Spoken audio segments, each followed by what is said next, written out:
আমরা লক্ষ্য করলাম মাত্র কয়েকদিন আগে যখন তিলোত্তমার বাবা মা নবান্ন অভিযানের ডাক দিল, এটা বিজেপি ডাকেনি ভাই, শুভেন্দুরা অ্যাক্টিং করলো, দেখালো আমরাই সব করেছি।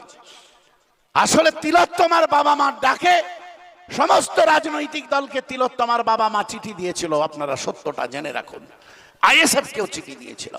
তাই আমাদেরও কর্মীরা, আমাদেরও কমরেডসরা, আমাদেরও সাথীরা তারাও পথে হেঁটেছিল, বিজেপির নেতারা এই মিছিল ডাকেনি।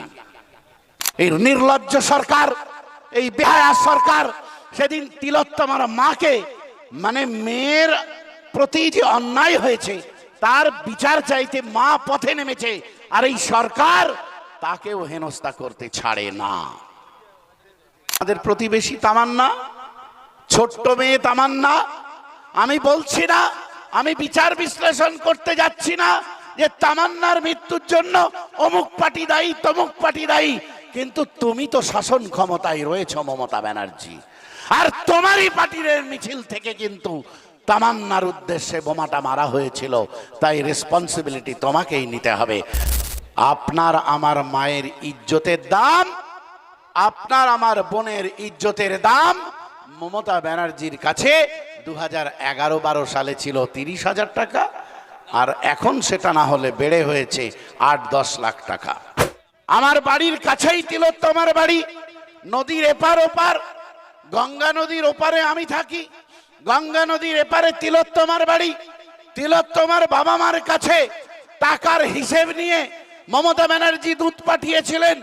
যখন তিলোত্তমার বাবা মা বললেন যে আমার মেয়েকে চাই, আর কোন বাপ যাতে তার মেয়েকে না হারায়, সেই জন্য আমি আন্দোলন গড়ে তুলছি, আমি আন্দোলন গড়ে তুলব, আমি থামবো না, আমাকে কেউ থামাতে পারবে না।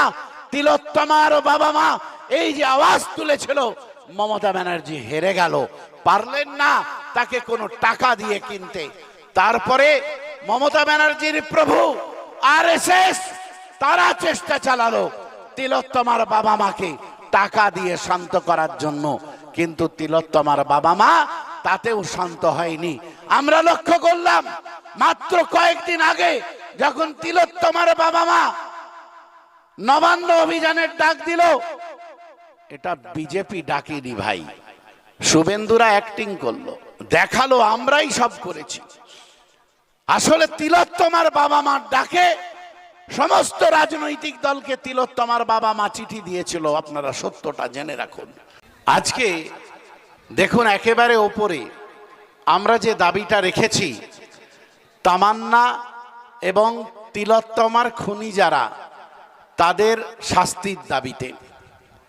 দাবিগুলো কি কি আমি আর মুখস্থ করে বলতে চাইছি না, কিন্তু একেবারে শুরুতে যে দাবিটা রাখা হয়েছে সেটা হচ্ছে তামান্না এবং তিলোত্তমার খুনিদের শাস্তির দাবিতে। লজ্জা লাগে যখন এ রাজ্যের মুখ্যমন্ত্রী নিজে একজন মহিলা, তখন এ রাজ্যের মায়েদের, এ রাজ্যের মেয়েদের কোনো রকম নিরাপত্তা নেই, নিরাপত্তাহীনতায় ভুগছেন।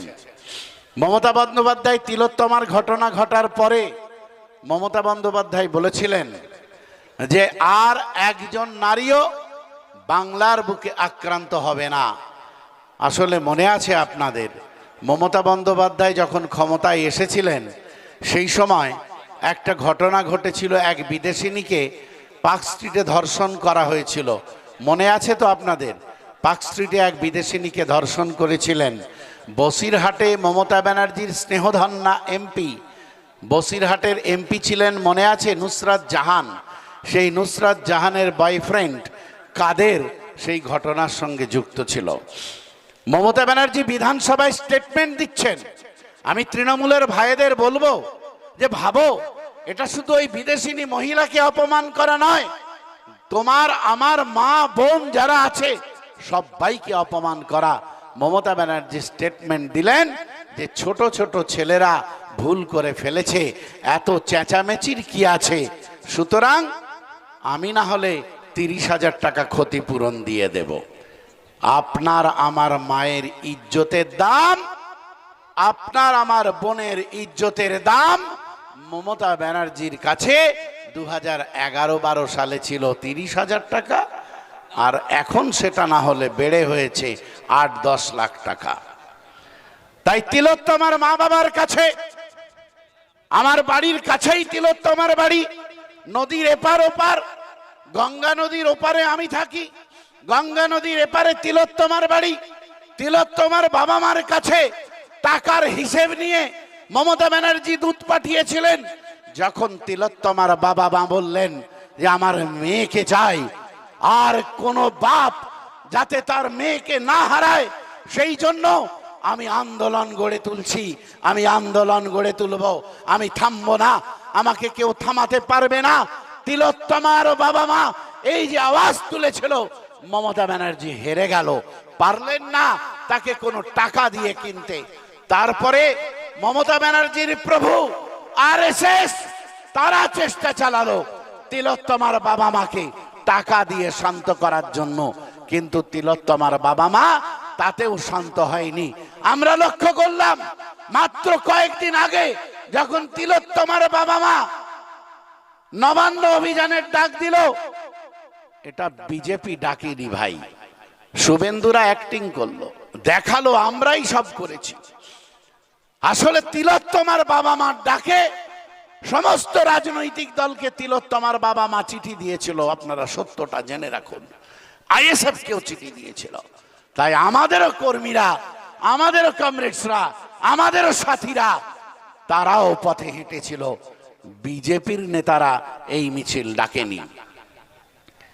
আমরা দেখলাম এই নির্লজ্জ সরকার, এই বেহায়া সরকার সেদিন তিলোত্তমার মাকে, মানে মেয়ের প্রতি যে অন্যায় হয়েছে তার বিচার চাইতে মা পথে নেমেছে, আর এই সরকার তাকেও হেনস্থা করতে ছাড়ে না।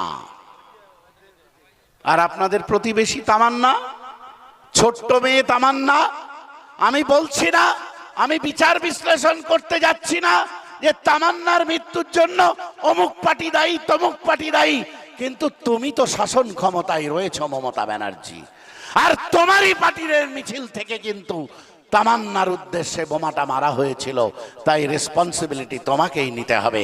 তামান্নারা মৃত্যু ঘটে, তামান্নার মায়েরা বিচার চাইলে বিচার পায় না, আর তারপরেই দেখলাম মমতা বন্দ্যোপাধ্যায়ের এক বিধায়ক তিনি তামান্নার মায়ের কাছে এলেন যে আমি কিছু টাকা দিতে এসেছি, আপনি নিন। তামান্নার মা দূর দূর করে সেই বিধায়ককে তাড়িয়ে দিয়েছেন যে না, আমার মেয়ের প্রতি যে অন্যায় হয়েছে সেই অন্যায়ের বিচার চাই।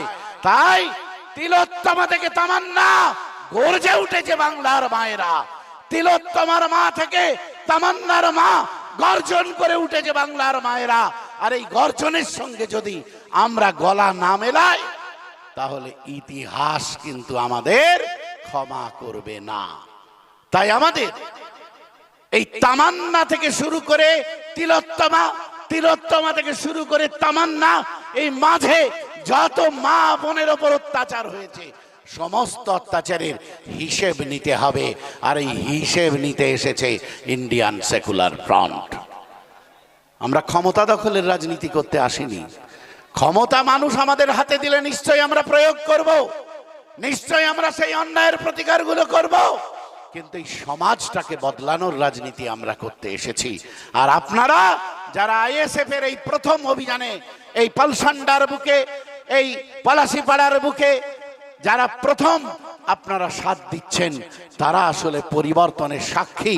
তারা আসলে চান আগামী দিন এই পলাশিপাড়াতে পরিবর্তনের ফুল ফুটে উঠুক। আর এই শফিকুল ঠিক বলেছে যে এই ফুলের স্থান দেবতার পায়ে, কিন্তু এই ফুলকে দেবতার পা থেকে তুলে নোংরা জায়গায় ফেলে দিয়েছে। আর তাই এই ফুলকে আর দেবতার পায়ে দেওয়া যাবে না, এই ফুলকে ওই নোংরা ড্রেনে ফেলে দিতে হবে। এই দুটো ফুলকেই, এ দায়িত্ব আমাকে আপনাকে সবাইকেই নিতে হবে।